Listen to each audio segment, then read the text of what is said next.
வணக்கம் நேயர்களே. இன்றைய விசேஷமான வாஸ்து என்னன்னா, நாங்கள் பெரிய வீடு கட்டணும், பங்களா. அந்த பங்களாவில் போய் நாங்கள் ஒரு பெரிய இண்டஸ்ட்ரியலிஸ்டாக இருந்து போனோம். ஆனால் அந்த வீட்டில் போன பிற்பாடு எல்லோருக்கும் ஏதோ ஒரு நோய் இருந்துக்கினே இருக்குது. அந்த நோயை பார்த்துட்டு நாங்கள் ஒரு டாக்டர்கிட்ட போனோம், வெளியே போனோம். நாங்கள் பணம் சம்பாதிக்கிறதுக்கு வழி சொல்லாமல் நோய் பற்றி சொல்லி, நோய் ஒழிஞ்சால் கண்டிப்பாக நீங்கள் சுகமாக வாழ்வீங்க, பெரிய பணத்தை சம்பாதிக்கலாம். நோய் இருந்தால் உங்களுக்கு சிந்தனையே இருக்காது. சிந்தனை இல்லைன்னா நீங்கள் அந்த நோய் பற்றியே சிந்தனையில் இருந்தீங்கன்னா பணம் சம்பாதிக்கிறதோ வெளிநாட்டுக்கு போகிறதோ எல்லாம் நமக்கு புரியாது. அதனால் நமக்கு இருக்கின்ற இந்த பீடையை, நம்ம வீட்டில் இருக்கிற அந்த பீடையை புரிக்கலாம். பங்களாவாக இருக்கலாம், இந்த மாதிரி உங்களுக்கு சின்ன வீடு இருந்து அதில் ரெண்டட் வீடாக இருந்தாலும் நீங்கள் யோசிக்கணும், கண்டிப்பாக யோசிக்கணும். ஏனென்றால் அதில் ஒரு சின்ன தப்பு, அந்த சின்ன தப்பே பெரிய நமக்கு கஷ்டத்தை கொடுக்கும். அதுக்காக தான் அந்த வரைபடமும் போட்டு காட்டுறேன். இதில் பாருங்கள் என்ன இருக்குது, அது நான் முன்னே சொல்கிறேன்.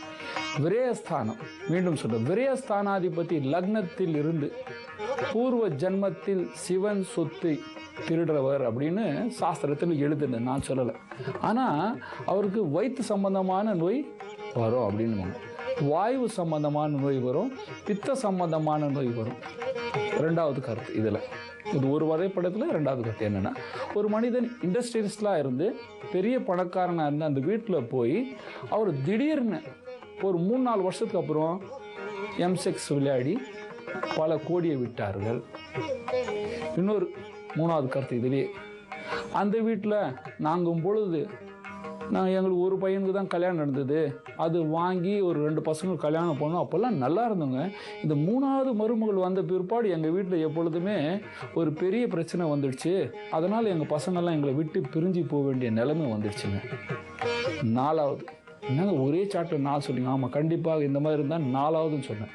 அந்த வீட்டு வாங்கும் பொழுது என்னுடைய மனைவி நல்லா இருந்தால், ஆனால் இப்பொழுது அந்த அம்மாவுக்கு உடம்பு சரியில்லை, நோய் இருக்குது. அதனால் 1 2 3 4 இந்த சார்ட்டில் பார்த்துட்டு அதுக்கு பரிகாரம் சொல்லுங்கள். அது பண்ணி அதை நிகழ்ச்சி பார்க்கும் பொழுதே நீங்கள் நான் நல்லா இருக்கேன் அப்படின்னு சொல்லணும். உங்களுக்கு பாருங்கள், கிழக்கு ஈஸ்ட், இது வெஸ்ட், இது சவுத், இது தெற்கு. இல்லை சாதாரண மெயின் டோர் ஈஸ்டில் மத்திய பாகத்தில் இருக்குது, கிழக்கில் மத்திய பாகத்தில் ஒரு டோர், மெயின் டோர். இந்த இடத்துல பூஜா, வாஸ்து நல்லா இருக்குது. ஆனால் இந்த இடம் எனக்கு இல்லை, அக்னேயம் கட்டு, இந்த ரூம் எங்கள் கையில் இல்லை. அந்த வீடு வாங்கும் பொழுது அந்த இடம் எங்ககிட்ட இல்லை, ஆனால் இந்த இடம் எங்கள் கையில் இருக்குது, தெற்கு. அதுவும் எப்படி இருக்குன்னா, கீழ் மாடியில் கிரவுண்ட் ஃப்ளோர்லேருந்து அந்த கார்டனுக்கு போகிறதுக்கு நாங்கள் 3 படிக்கட்டு கீழே இறங்கி போகிறோம். அவ்வளோதான் விஷயம்.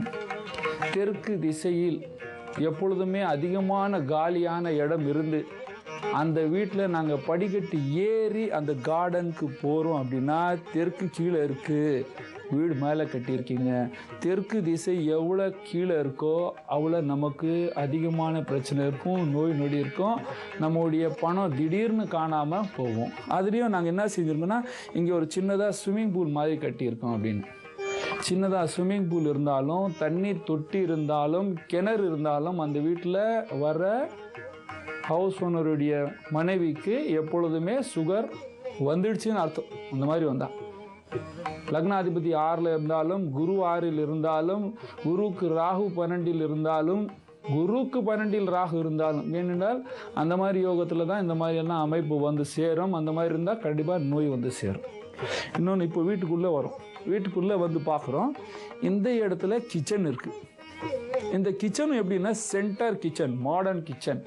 ஒரு ஓரமாக நின்னா எங்களுக்கு வேலை ஆகலை, சென்டர் கிச்சன் தான் 4 பக்கமும் நம்ம நின்று சமைக்கலாம் அப்படின்னு நாங்கள் சென்டர் கிச்சன் போட்டிருக்கோம். இந்த சென்டர் கிச்சன் போட்டு இங்கே நல்லது தான். ஆனால் என்ன பண்ணியிருக்கீங்க பாருங்க, இதில் காமன் டாய்லெட், இங்கே ஒரு பாத்ரூமும் கழிவு நீர் அறையும் வடக்கில் மத்திய பாகத்தில் வீட்டுக்கு நடுவில் இருக்குது. வீட்டுக்கு நடுவில் குப்பை வச்சா வாசனை அதிகமாக வரும், சாதாரணமான விஷயம். ஆனால் நம்ம வீட்டில் கட்டிட்டோம், அங்கே தண்ணி தங்கினா பேட் ஸ்மெல் வரும், டாய்லெட் பண்ண வருமா வராதான். ஆனால் அதுக்கு பக்கத்துலேயே கிச்சன் வச்சுருக்கோம். கிச்சனும் பாத்ரூமும் எந்த பங்களாலையும் எந்த ஃப்ளாட்லேயும் ஒரே வாலாக இருந்து ஒட்டி இருந்தால் அந்த வீட்டு மனைவிக்கு எப்பொழுதுமே நோயாக இருக்கும். பில்டர்ஸ் என்ன பண்ணுறாங்க அதெல்லாம் எங்களுக்கு தேவையில்லை. உண்மையை புரியணும். நாங்கள் சாஸ்திரம் எழுதல பல ஆயிரம் வருஷத்துக்கு முன்னே பரமாத்மா எழுதின சாஸ்திரம் மகேஸ்வரமானால ஒன்றும் கிடையாது. நாங்கள் கற்றுக்கிட்டு இருக்கோம், உங்களுக்கு சொல்கிறோம். சில பேருக்கு பில்டர்ஸ்லாம் மனசு கஷ்டம் வரும். இந்த மாதிரி சொல்கிறாரு, கஷ்டத்தை நீக்குவதுக்கு தான் ஜோதிடருக்கு ஒரு வழி சொல்லியிருக்காங்க. ஜோதிடர் அதுக்கு தான் தவிர நீங்கள் இந்த மாதிரி சொல்கிறதுனால கஷ்டம் வரும். கஷ்டத்தை நீக்க வேண்டும். எப்படி நீங்கும் அது பாருங்கள். இதை இந்த இடத்துல வாழை போட்டு இந்த நுழைவாசலை மூட வேண்டும். இந்த வாசல் கிச்சன்லேருந்து டாய்லெட்டுக்கு வேண்டாம். ஃபஸ்ட்டு இந்த சென்டர் கிச்சனை மாற்றிட்டு வால்லேருந்து எடுத்துடுங்க. இந்த டாய்லெட்டை எடுத்துடுங்க. இந்த டாய்லெட்டை இந்த பக்கம் மாற்றிடுங்க. இந்த பக்கம் மாற்றிட்டிங்கன்னா இந்த டாய்லெட்டை இதை வாஷ்ரூமாக யூஸ் பண்ணலாம். சமையலெல்லாம் பண்ணி நம்ம பாத்திரத்தை கழுவுறதுக்கு யூஸ் பண்ணலாம். அந்த மாதிரி யூஸ் பண்ணால் மூட வேண்டிய அவசியம் இல்லை. இதில் ஹாலுக்கும் வாசல் இருக்குது. இப்படி ஹாலில் வாசலை மூடிட்டு இந்த இடத்துல வச்சு இந்த சமையல் அறை, இந்த சமையல் அறை இந்த டாய்லெட்டை மாற்றிய உடனே இந்த வாலை ஒட்டி கட்டி விட வேண்டும். வாயும் பூர்ண வாயும் கிழக்கு திசையும் பார்த்து கட்டி விட வேண்டும். இன்னொன்று, இதை கட்டி விட்டாலே உங்களுக்கு இந்த பாதி பிரச்சனை இமீடியட்டாக போயிடும். ரெண்டாவது, இந்த இடத்தை வாங்கி விட வேண்டும். வாங்க முடியலைங்க, கொடுக்க மாட்டேன். அப்போ என்ன செய்யணும், இந்த வாசலில் நுழைஞ்ச இந்த இடம் இருக்கு இல்லையா, இந்த இடத்துல ஒரு கண்ணாடி போடணுங்க. பெருசாக கண்ணாடி போட்டிங்கன்னா இந்த திசை வளரும். இந்த திசை வளர்ந்தால் இந்த பிரச்சனை நமக்கு தீரும். இன்னொன்று, இது நம்ம கீழே இறங்கி தான் கார்டனுக்கு போகணும் அப்படின்னு இருந்தால் இந்த இடத்துல மண்ணை கொட்டிட்டு இந்த இடத்தைய ரைஸ் பண்ணுங்க. நம்ம இந்த ஃப்ளோர் லெவலுக்கு இதை ரைஸ் பண்ணுங்க. பெருசாக மண்ணை கொட்டிட்டு அங்கே பெரிய பெரிய மரத்தை நட்டிட்டு இந்த ஃப்ளோர் லெவலில் ஹைட் பண்ணணும். அப்படி ஹைட் பண்ணி இந்த இடத்துல இருக்க இந்த ஸ்விம்மிங் பூல், கிணறு, சம்பு இதை மூடிடணும்.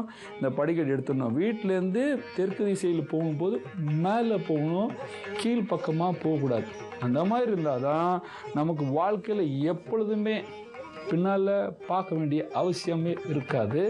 நம் வாழ்க்கையை நல்படியாக நல்லாக பெருசாக பணக்காரனாக நிம்மதியாக வாழணும். இந்த கட்டு அந்த இடத்த கேட்டு வாங்க. முடியலன்னா கண்டிப்பாக இங்கே கண்ணாடி போடும். இன்னொன்று பாருங்க, இந்த இடத்துல ஒரு சதுரமாக போட்டிருக்கோம். இது சதுரம் என்ன, அதுதான் விஷயமே. இந்த இடத்துல ஒரு தண்ணி தொட்டி மாதிரி ஒரு பெரிய மீன் தொட்டி மாதிரி அந்த காம்ப்ளெக்ஸில் கட்டி வச்சுருக்காங்க. அப்படி இருக்குது. அந்த மாதிரி இந்த மீன் தொட்டியோ கம்மியாக ஹைட் உள்ள ஒரு பள்ளமாக இருந்து அதில் தண்ணி இருந்ததுன்னா நீங்கள் செய்ய வேண்டிய வேலை என்னென்னா அது இந்த அளவுக்கு குறைச்சி விடும். ஏன்னா நம்ம தான் வாங்கிட்டோம் இந்த இடத்த. வாங்கின உடனே இதை இவ்வளோ சின்னதாக குறிச்சு விடும். இந்த மத்திய பாகம் நான் சொல்கிறதுங்க, இதை நீங்கள் கற்றுக்கணும். அதனால் இந்த மாதிரி வரைபடத்தை போட்டு காட்டுறேன். கற்றுக்கிட்டு இன்னொரு 100 பேருக்கு நீங்கள் சொல்லணும். இந்த இடத்த கவுண்ட் பண்ணுங்கள். மத்தியத்தை சென்டர் இதை பாருங்கள். இதுக்கப்புறம் இதை இப்படி குறிங்க. அந்த மத்தியத்துக்கு மத்தியம் பார்த்துட்டு இவ்வளோ சின்னதாக பண்ணிவிட்டு இதில் மண்ணை போட்டு மூடிடுங்க. இதில் இந்த மாதிரி மண்ணை போட்டு மூடின உடனே உங்கள் மகனுக்கு இருக்கிற பிரச்சனை, சில பேருக்கு இந்த மாதிரி தண்ணி தொட்டி அதிகமாக இருந்து இந்த மாதிரி இருந்து இந்த இடத்துல இருந்தால் அவருடைய மகன் பெரிய ஜூதாடியாக இருந்து நைட் நேரத்தில் ஏதாவது கிளப்பில் போய், ஏன்னா நான் பார்த்து டெல்லி பக்கம்லாம் இந்த மாதிரி நடந்திருக்கு, நான் சொல்லியிருக்கேன். அந்த மாதிரி மீண்டும் எவர் வீட்லேயும் நடக்கக்கூடாது. நம்ம பாரத நாட்டில் இந்த மாதிரி யாரும் கஷ்டமே படக்கூடாது. அதனால் இந்த மண்ணை போட்டு மூடிடுங்க. இப்போ இந்த மாதிரி முடியலை, என்ன பண்ணால் நமக்கு பிரச்சனை தீரும்? தெய்வ பரிகாரம். தெய்வ பரிகாரம் பாருங்கள். எப்பொழுதுமே இந்த மாதிரி ஒரு சூழ்நிலை இருந்தால் உங்களுக்கு தெரிஞ்ச குரு, உங்களுடைய குரு, அவர்கிட்ட கூப்பிட்டுட்டு ஒரு நல்ல வாஸ்து சாந்தி நாளில் வாஸ்து சாந்தி ஹோமம் பண்ணுங்க. வாஸ்து சாந்தி ஹோமம் பண்ணிட்டீங்கன்னா அந்த பூமி உங்களுக்கு வழி காட்டும். வழி எப்படி காட்டும்னா அங்கே இருக்கிற பீடை பிரச்சனை போக வேண்டும், அதுக்கு ஒரு வழி காட்டும். அந்த வாஸ்து சாந்தி ஹோமம் பண்ணும் பொழுது ஃபஸ்ட்டு கணேஷ சாந்தி, விநாயகர் கணபதி ஹோமம் அப்படின்னாங்க. அதை பண்ணிவிட்டு வாஸ்து சாந்தி ஹோமம் பண்ணிவிட்டு யோகினி பூஜை பண்ணுங்க. இதை பண்ணிட்டீங்கன்னா அந்த வீட்டில் இருக்கிற பீடை வெளியே போயிடும். இதெல்லாம் பண்ண முடியல, நாங்கள் வாடகை வீட்டில் இருக்கோம். அவர்கள் என்ன செய்ய வேண்டும்? அவர்கள் செய்ய வேண்டிய வேலை, திங்கட்கிழமை காலை நேரம் சூரியன் உதைக்கிறதுக்கு முன்னே வீட்டு விட்டு கிளம்பிடணும். குளிச்சுடுங்க. ஒரு 4 மணிக்கெல்லாம் எழுந்திரிச்சு குளிச்சுட்டு காலையில் ஃபஸ்ட்டு போயிடுங்க. திங்கட்கிழமை எங்கே போகணும்? நீங்கள் இருக்கிற ஏரியாவில் கடல் இருந்தால் கடல், ஆறு, அந்த இடத்துல போயிட்டு மண் எடுத்துட்டு, களிமண் இருந்தாலும் சரி, மண் எடுத்துட்டு அதை சிவலிங்கம், பார்த்திவ சிவலிங்கம், மண்ணில் சிவலிங்கத்தை செஞ்சு, சென்னையில் இருக்கிறவங்க ரொம்ப ஈஸி, பீச்சில் போகலாம். மண்ணை பிடிச்சிட்டு சிவலிங்கம் ஆக்கிட்டு அதை சிவனை பூஜை பண்ணிட்டு சூரியன் உதிக்கும் நேரம், சூரியனை உதிக்கிற நேரத்தை பார்த்துட்டு சூரியனுக்கு அரகம் கொடுக்க வேண்டும், தண்ணி விட வேண்டும். விட்டுட்டு இந்த மாதிரி 5 திங்கக்கிழமை பண்ணிங்கன்னா உங்களுக்கு இந்த பீடை பிரச்சனை போயிடும். சார் நான் 4 மணிக்கு குளிக்கணுமா? கண்டிப்பாக குளிக்க வேண்டும் என்றால் தெய்வ பரிகாரம் பண்ணுறவங்க ஃபஸ்ட்டு உடம்பு சுத்தமாக இருந்தால் மனம் சுத்தமாக இருக்கும். மனம் சுத்தமாக இருந்தால் நீங்கள் செய்கின்ற அந்த வேலை உங்களை வெற்றி காணும். வெற்றியோடு நல்லா வாழ்வீங்க, கஷ்டம் நீங்கும்.